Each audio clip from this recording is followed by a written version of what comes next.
আমি শফায়েত আরমান ডাক্তার রেজওয়ানা জিসা। বরবাদ মুভিটা দেখতে এসেছি। সেম, আমরা হাজব্যান্ড ওয়াইফ।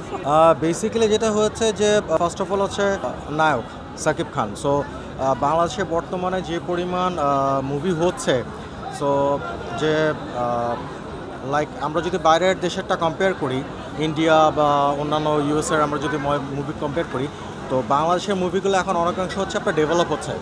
সো এই ডেভেলপমেন্টটা দেখা যাচ্ছে যে ম্যাক্সিমামই এখন যে সাকিব খানের যে কটা মুভি বেরিয়েছে, সো ওই ডেভেলপমেন্টটা বাংলাদেশের মুভিগুলোতে দেখা যাচ্ছে।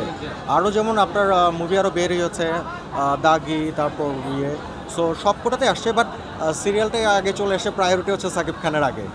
সো এটার জন্য আর কি আগে চুজ করা। আমি আসলে সবসময় যখন সিনেপ্লেক্সে মুভি দেখতে আসি, আমি সবসময় আসলে যে কোনো নায়ককে প্রেফার করি, এবং সাকিব খানের মুভি আমার খুব ভালো লাগছে রিসেন্টলি, সো সেজন্যই দেখতে আসা। আর আমি ট্রেলারটা দেখেছি, সো আমার মনে হয়েছে যে এটা হচ্ছে অনেক মানে খুবই ইমপ্রুভড এবং খুব একটা ইন্টারন্যাশনাল মানে আমার কাছে মনে হয়েছে, সেজন্য আসলে দেখতে আসে। মুভি সবসময় যে এরকম হবে যে যে কোনো একটা গ্রুপকে বিলং করে যে কোনো একটা মুভি তৈরি হবে, জিনিসটা আসলে সেটা না। ছবি দেখি আমরা এন্টারটেনমেন্টের জন্য, সো আমাকে যেটা বেশি এন্টারটেইনড করবে আমরা সেই মুভিটাই দেখব। ইটস নট লাইক যে এটা শুধু রুট লেভেলের মানুষজন যারা তারাই দেখতে আসবে, ইটস নট লাইক দ্যাট।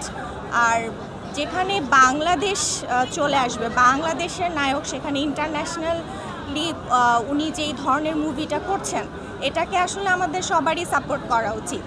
আর আমরা যদি না দেখতে আসি, আমরা যদি আসলে না এগিয়ে আসি, তাহলে আসলে আমরা কখনোই ইন্টারন্যাশনালি আমরা নিজেদেরকে রিপ্রেজেন্ট করতে পারবো না। এবং সিনেমা কিন্তু খুবই একটা মানে আপনার খুব একটা কমন একটা জিনিস, যেটা দিয়ে আমরা নিজেদের দেশকে রিপ্রেজেন্ট করতে পারি খুবই ইজি ওয়েতে।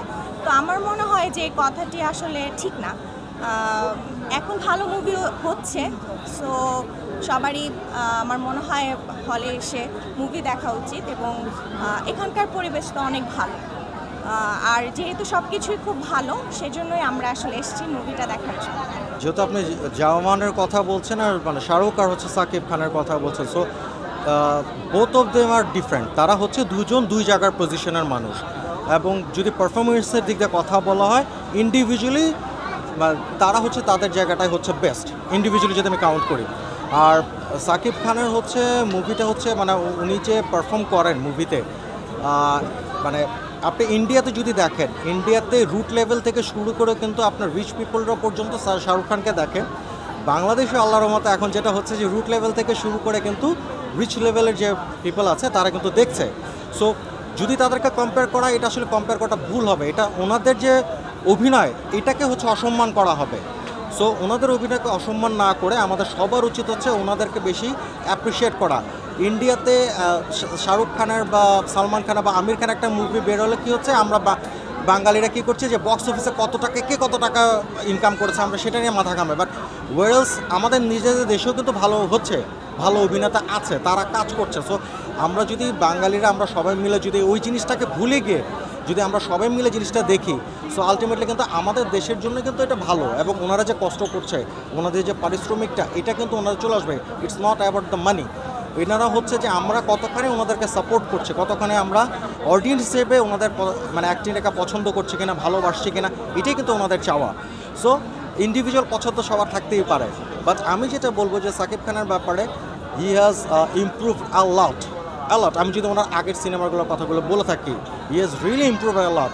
আপনার ওভারঅল অ্যাক্টিং থেকে শুরু করে হিজ মানে উনি ওনার নিজের উপরে অনেক কাজ করেছেন, and he is trying his best so that উনি যেন আমাদের মনটাকে জয় করতে পারেন। আশা করি ইনশাল্লাহ বরবাদের মাধ্যমে উনি অলরেডি, আমি যেটা দেখেছি এর আগে যে অনেকের মতে যে he has done very good job. So আশা করি ইনশাল্লাহ বাকি যারা দেখেননি তাদেরকে অনুরোধ করবো যে তারাও যেন দেখে। আশা করি ইনশাল্লাহ সবার ভালো লাগবে। এখানে আমি যেটা বলবো যে অনেক অডিয়েন্স যেটা বলেছে এটা অনেকাংশই সত্য।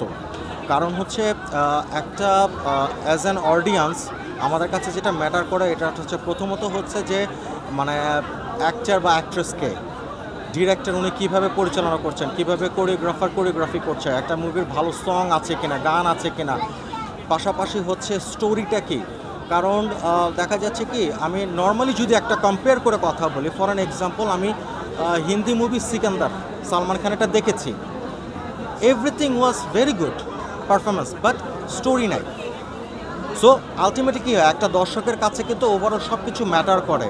সো সাকিব খান উনি অনেক পুরাতন একজন আর্টিস্ট, সাকিব খানের সিনিয়র অনেক আর্টিস্ট ছিলেন, যেটা কিনা হচ্ছে আমাদের মানে আমাদের প্রিভিয়াস যে জেনারেশন ছিল, আমার বাবা চাচাদের আমলে, শাবানা আলমগীর, ওনাদের যে মুভিগুলো ছিল, প্রতিটা মুভিগুলো হয়তো ওরকম অ্যাকশন বা কোনো কিছু ছিল না, ধামাকা ছিল না, বাট একটা স্টোরি ছিল, গানগুলো ছিল 100, যেটা কিনা আমরা স্টিল এখনও শুনি, আমাদের জেনারেশন শুনে।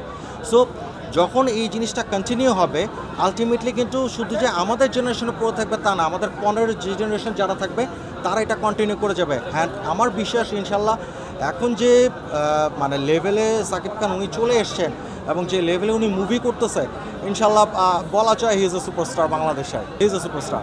আপনারা যেহেতু এখন ঢুকবেন সিনেমা দেখার জন্য, আমরা আছি, আপনারা বের হবেন। আপনি যেহেতু সিকান্দার দেখছেন, সেকান্দারও দেখছেন, এটাও দেখে বের হবেন, তারপর আবার রিভিউ নেব আপনার যে ওটা 300 কোটি টাকা মুভির বাজেট, আর এটা মাত্র 20 কোটি 15 কোটি। 4 বার দেখছি আমি এই ছবি, আমার কাছে মনে হয় যে মিথ্যা বলছে, এই ছবির বাজেট অন্তত 20 কোটির উপরে। তারপর আবার রিভিউ নেব আপনাদের, দেখবেন কোনটা আপনার কাছে ভালো লাগছে। নো প্রবলেম, নো জি, প্রবলেম। sure. আমরা আছি রাত 10টা পর্যন্ত, আপনারা বের হবেন ইনশাল্লাহ, thank you so much. Thank you.